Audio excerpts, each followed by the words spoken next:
Have you got a story to share? A moment, an experience, something that happened that you believe that can help someone else? Well, my name's Jay from Journey of a Whitefeather, and I run a show live on Spotify and YouTube called A Chat with Jay. A chat with normal, everyday people who have experienced heartache, joy, and love in their life, and they want to share it with you because they believe that their experiences can help someone out there. Become a guest, remove your mask, and tell your story, and always be the best there is, the best there was, and the best there ever will be. G'day guys, this is Jay here from Journey of a Whitefeather, kangaroos, koalas, Steve Irwin impersonations, and a sore voice from doing the YMCA at the St. Albans Festival. You know, I'm in a Village People tribute. Yeah, very controversial these days, a rumour has it. But more importantly, we've got a friend of mine who is west about 8 hours. But we're in Adelaide, South Australia, home of Rhea Ripley, WWE Women's Champion, mind you. And this is Bec here, and she is the owner of Sleepfearssly, if I'm correct, and she's a holistic counselor. And I met her on TikTok, and her story is incredible. And this is what I do. I go hunting for great stories, ladies and gentlemen, because everyone's got a message, everyone's got a lesson, everyone's got a gift to give to the world. And this is my gift to give the platform to these lovely people that I'm talking to. And it's a pleasure. We've had many chats. We've even going to have a chat about the shift, maybe. We'll see how we go. So much power in sharing stories. So thank you for reaching out. And yeah, thank you for having me on today. It's awesome. Okay. So, ladies and gentlemen, this lady here is going to tell you her story. And this is the stories that need to be told, ladies and gentlemen. Everyone's recovering or what they've done in their life, they need to be celebrated, but not even just celebrated. It's a teaching point. There's so many teachers out there. We're going to a point where academics fantastic, don't get me wrong, but bringing real life experience and having people guide you because they've been through it. This lady is exactly what I'm talking about. Bec, floor's yours. Born in Sydney. Moved to Adelaide when I was about 3 years old. Really just to start a new life with my mum and my sister. And then my stepdad came out from Sydney, and we became a family there. And both my mum and my stepdad both had a pretty traumatic upbringing themselves. So you add those two people together, and it was pretty implosive, to be really honest. That kind of relationship. My mum was strict but fair, and I always knew how much she loved me, and we're super close now. She lives 5 minutes away, and she's my bestie. I can tell her anything. That's great. My stepdad had a lot of anger. He was drinking a lot in my younger years, and most of my childhood really was a bit of flight and fight mode, constantly kind of tiptoeing around depending on his mood. When it was high, it was high. When it was low, it was low. And I think I was remembering when I wrote this about tying him up once when he was drunk and sleeping around the side of the house with our blankets, and then waiting for him to untie himself and run up and down the road. And I remember thinking growing up how funny that was, and now I don't. I actually, it brings me a lot of sadness now. And I think I ask everyone about past traumas and past emotions that come in, because we do have memory triggers that come in. How do you feel now? I'm sorry, we're going back off the topic. This is what I do to help with understanding. Have you learned from that, or have you embraced that emotion, understanding how you felt, so you can teach it to other people, and how have you made it better for yourself? How have you created strength within yourself with that? Definitely, I have found peace with it. I think going through psychiatrist and psychologist. And reliving some of these moments, even in healings. Some of the healings that I've done, I've taken myself right back to situations that have happened with my dad or in my life, and I've relived it and actually processed it. And I think that is so important, because often we hold on to trauma, we don't deal with it. and therefore it just continues to crop up time and time, and we kind of deal with it by acting out on it. So yeah, lots of therapy and lots of self-love and self-care, and So yeah, how I did can talk about it so and disassociate myself a little bit more from it now. absolutely. So what about I'll go before you keep going. Yeah. Everyone goes, we deal with our pain, or you have to go and deal with it. When someone said to you, deal with it, what did you go, okay, how the fuck do I do this? Yeah, it's funny because I remember my life history used to come up every time I was wasted. Like there'd be a tipping point in the night where it'd be fun, and then all the stuff, all the trauma would come up, and I'd tell anyone that listened.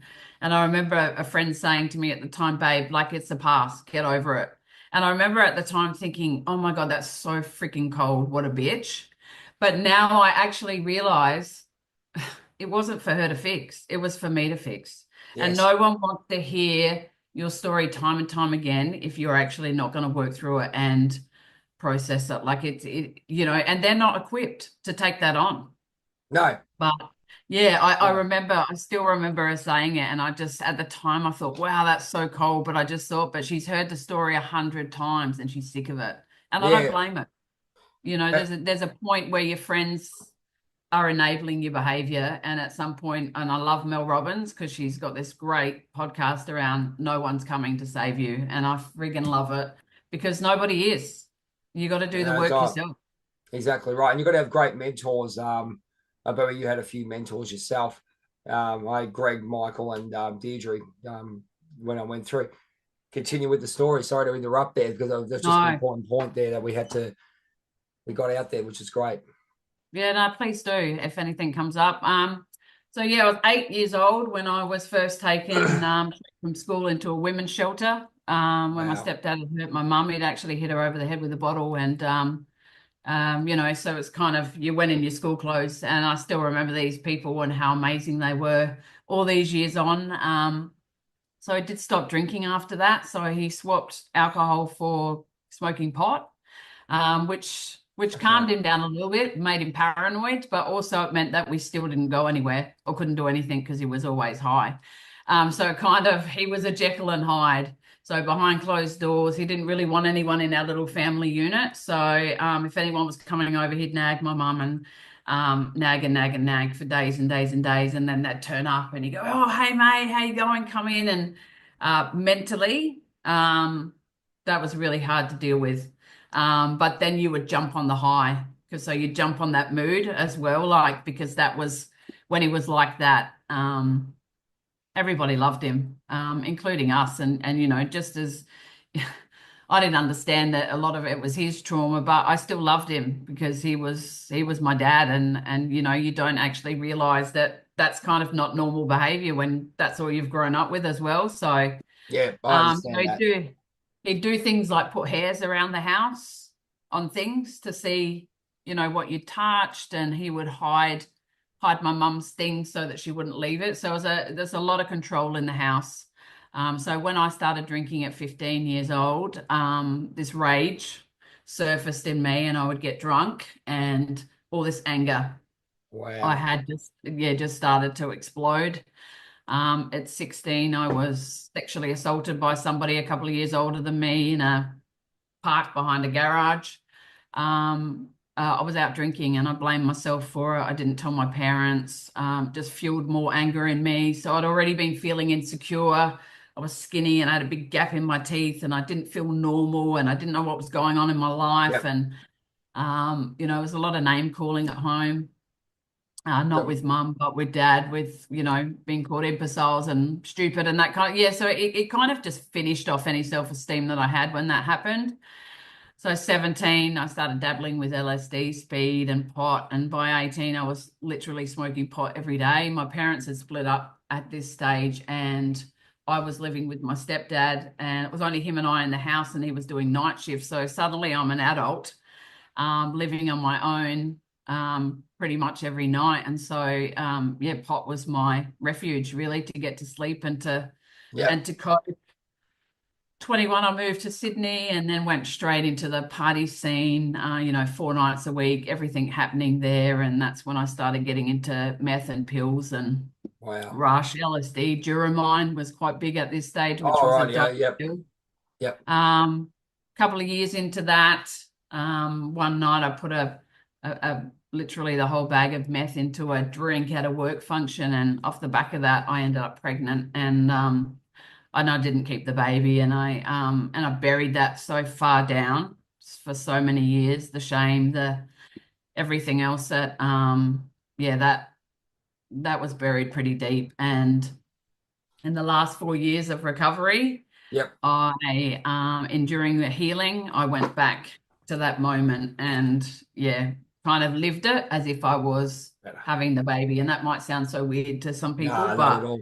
it was the most spiritual thing for me, and an awakening, and I found When so was much. it? When was the awakening there, Beck? Oh, When did that you have that? was my first year of sobriety. So that was 3 years Okay. ago. Oh, Yeah. so it's only been 3 years since you've done it. That's awesome. You've done a Oh, wonderful job. yeah. Geez, that's a Yeah. huge get. I mean, getting from where you were 3 years ago to where you are now, healing people, and the way you've changed it. You've just absolutely flipped your life 360. I'm going to ask you the devil's advocate question though. Have you had people come up to you? Okay, hang on, I'll rephrase the question. Um, we live at a bit of a tall poppy type syndrome, and it's a case where people might know the old you compared to the new you, and people go, they can change, but you can't, because you have actually grabbed it by the kahunas and gone, right, I'm going to take this life the way I'm supposed to, where they don't have the guts. Mm. Have you had sort of throwback to say you're still like that? Have you had throwback like that, or have you just sort of eliminated it, or how are you coping with that if you are, or I reckon it actually happens organically. So what I've found is that not even meaning to, but sometimes you hold a mirror to people when you get well. And it kind of, for them, it's too hard to see you getting well. It's too hard to spend time with you because they know in them that they need to get well and they can't, they're not ready. and then you So basically just deflect it like Captain America yeah. type Yeah, thing. so they avoid it, and you lose a lot of people along the way. I mean, you lose a lot of buddies that you really thought were your buddies, but they were drinking and party friends, and that's fine. But you also start to get excluded from things like you really start to realize who are those ride or die friends. And one of my ride or die friends, who still is, was the one person that called me out on my behavior in my 30s and said, "Look, I love you. I just don't like who you are right now." And how'd you And take? And how'd you take that? That's oh, that's a massive thing, because mm, I know I'm very bloody blunt, and I keep it to myself. I don't mind taking things, but then there was the element of victim mode as well. I had to come to the thing and come to a conclusion. Someone's saying something to you for your betterment, but then you, yeah. as a victim, go, "Oh shit! Or have I heard someone?" But that's growth for ourselves in a lot of ways, Mm. but also, and also I always say, depending on who says it, how did you cope with that realization? I think because it was led with love. She didn't say, "Look, you're being a dick and I don't want to be friends anymore." She actually said, "I love you," and started with that. "I just don't like who you are right now." And that hurt me so hard that I was hurting her. So I think some people, they either just avoid you or they can be a real arsehole to you about it. But that because it came from the heart, and I know how much she loved me and still does.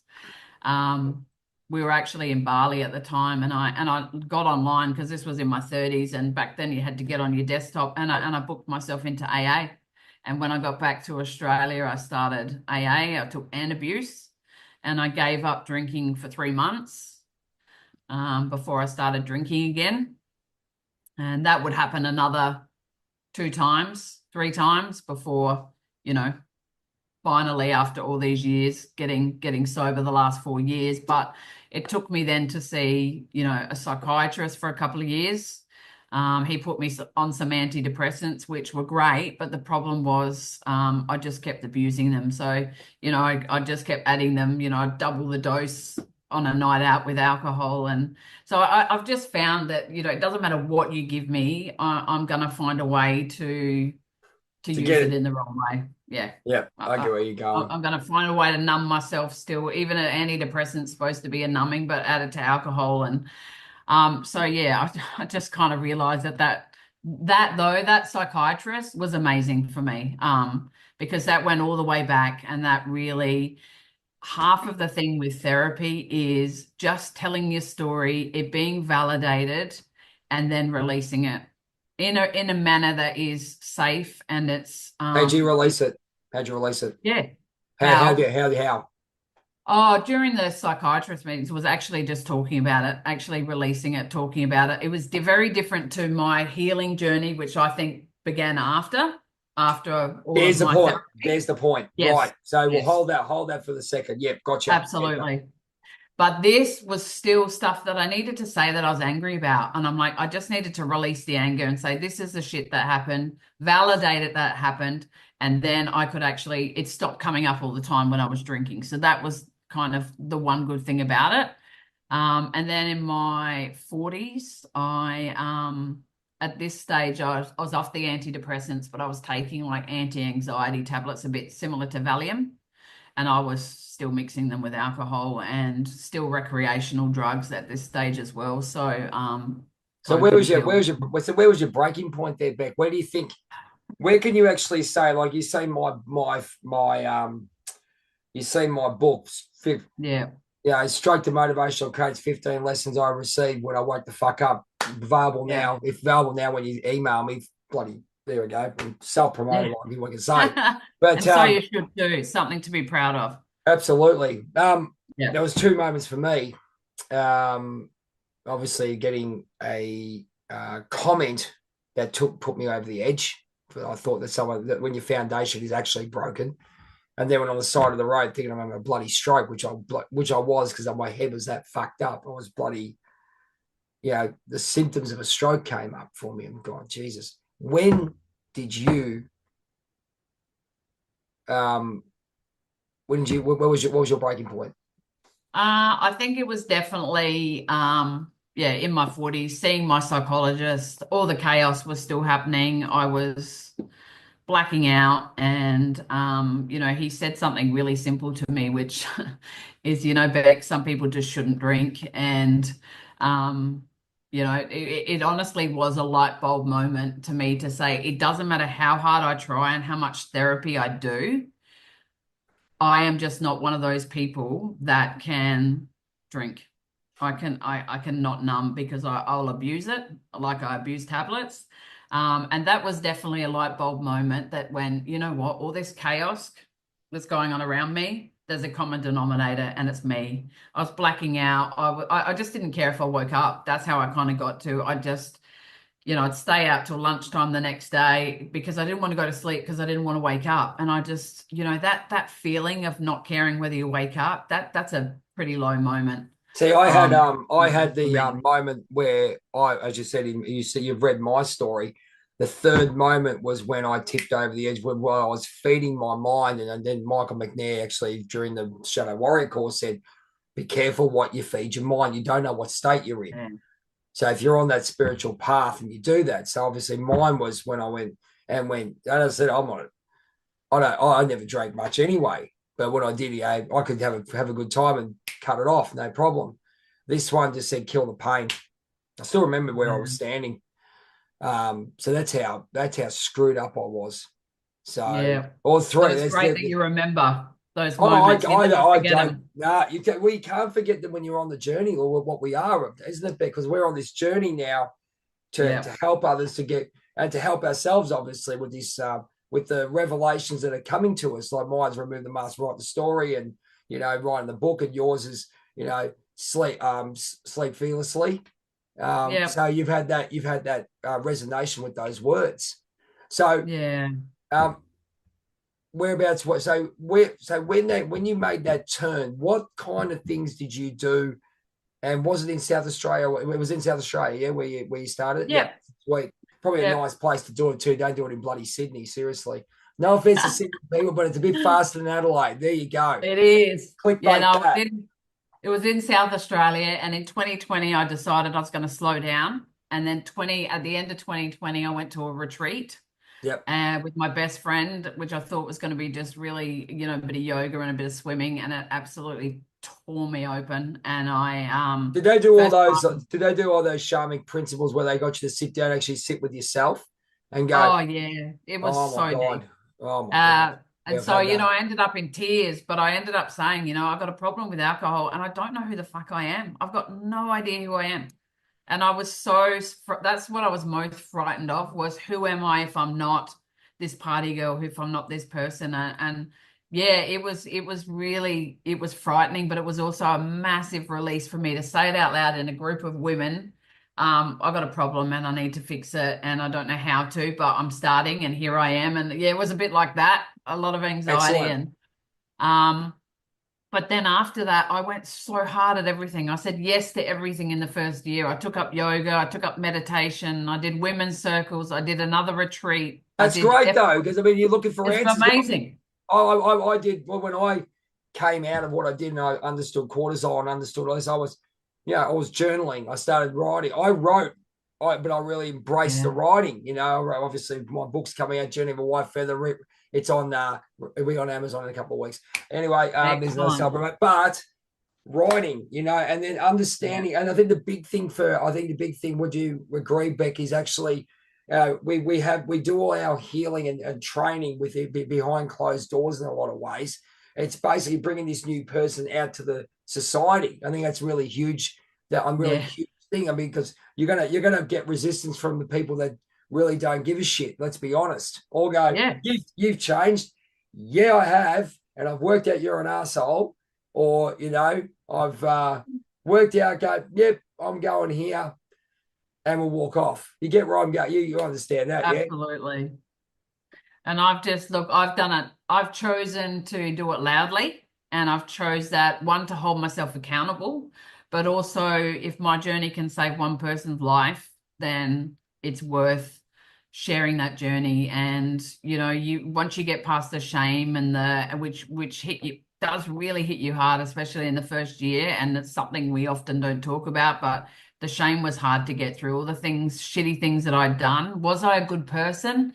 Yes, I was a good person. I just had a lot of trauma I hadn't dealt with. Did I have a problem with alcohol and drugs, or did I have a problem with dealing with my trauma? Probably the latter. And that was And what a lovely way to put it. yeah, Look at the external. self-medicating. You look at the external. Like mine was food and sugary Yeah, food. As okay. you get that, and mate, food's a hit, man. Who has that hit going down the gullet? Oh, that feels good. It's the same Yeah. thing as drugs and alcohol. You get that hit. Oh, and then what? What happens? Dopamine. Dopamine hit because you haven't had it, because your subconscious is being programmed a particular way, and you're feeding it wrong. Yeah. You can't get a healthy body with feeding your body shit. But the same thing is two other things is what you feed your mind, and then what comes out of your mouth. Yeah, absolutely. It's just an incredible journey. And like once it started, which was beautiful, it was kind of that first year, and then starting the pajamas, that all started really because I was staying home all the time and I wanted a pair of pajamas with an affirmation on it and I couldn't find it. And so I thought I'm going to make some for myself, which led to making them for other people. And Sleep Fearlessly came from the fact that I'd had trouble sleeping for years because I was out and about, and sleep was frightening to me because it meant waking up feeling like absolute shit or just waking up. And so it was like sleep fearlessly, with just knowing that you're safe, knowing that you're getting well. And so the pajamas were a really powerful statement for me to say. Do you sell those Um, now? Do you sell those now? yeah, yeah, Go yeah. I've got give it a bit of a plug. We'll get what I need to do is I need to get some pictures so I can put them on your video, put it on the video. If you can send me yeah, some pictures, absolutely. if you don't And they mind. can read your story. It's on the same website. So it's www.sleepfearlessly.com.au, and they're organic cotton pajamas. They have the affirmation that's printed in reverse so you can read it in the mirror. So when you get up in the morning, you look in the mirror, you see, I am free, I'm strong, I am fearless. All of these beautiful affirmations to remind you of your journey. And same thing when you go to bed at night. So it was Awesome. really.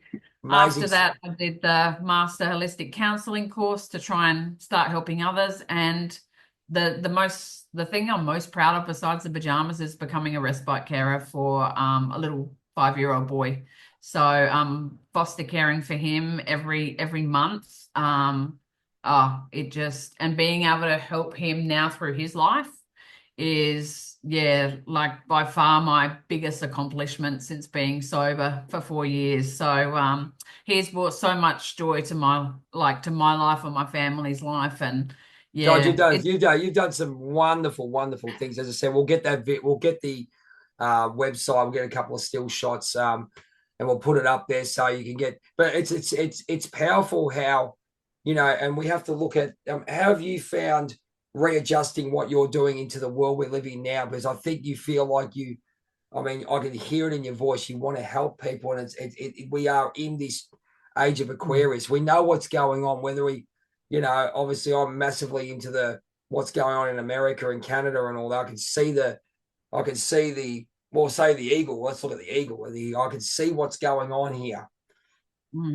And when you're connected to the earth as we are, it's hard not to stand up. And that's why, for me, I've only done 4 episodes of the Robin Hood Effect, which is my second podcast, which is a chat with Jay, but it's a chat with me. I've never spoken. I speak all the time. I teach, I do this, I do this. I might go do a course. Or have I spoken from that heart chakra? No, now I'm letting fly because I've had the training. This is what people don't get. You train, as you said. Yeah. Oh, look, I just try and lead with love and positivity and, my story to people as well. And I don't preach to people to not drink or not do this or not do that. I just try and show them that it can be a wonderful, peaceful, beautiful life without it. You don't have to self-medicate. There is ways in which you can heal. And that it is a journey, but it is on you. There's no quick fix. You have to do the work, but if I could bottle it and give it to people, Jay, I would. This feeling of just being free, which is what my top says, I am free. That's the first time I felt free and at peace my whole life in the last 4 years. Well, it's like getting my voice. As I said, doing the Robin Hood Effect now, having these synchronicities, which we'll talk in the next episode about that, because I'm sure you've got a fair few synchronicities that have happened in your life now that have made sense. That you can talk about it because you've gone through it. And I think it's very hard to explain unless you be very blunt with people about what's happening within your circle and where you've been. I mean, Victor Otto, he was a former drug addict. Diana, my friend who does life theory, she'll tell you straight up she did drugs and stuff. Cortez in England, he's told me that. So there's people coming back from abuse. And the amount of people that I've spoken to, including yourself, have this great rapport with yourselves now. And you just really want to teach. And this is why I do what I do. Yeah. And it's such a good platform to do that. And we need people like you because we can all tell our stories individually, but I think there's power in coming together. And so appreciative of that.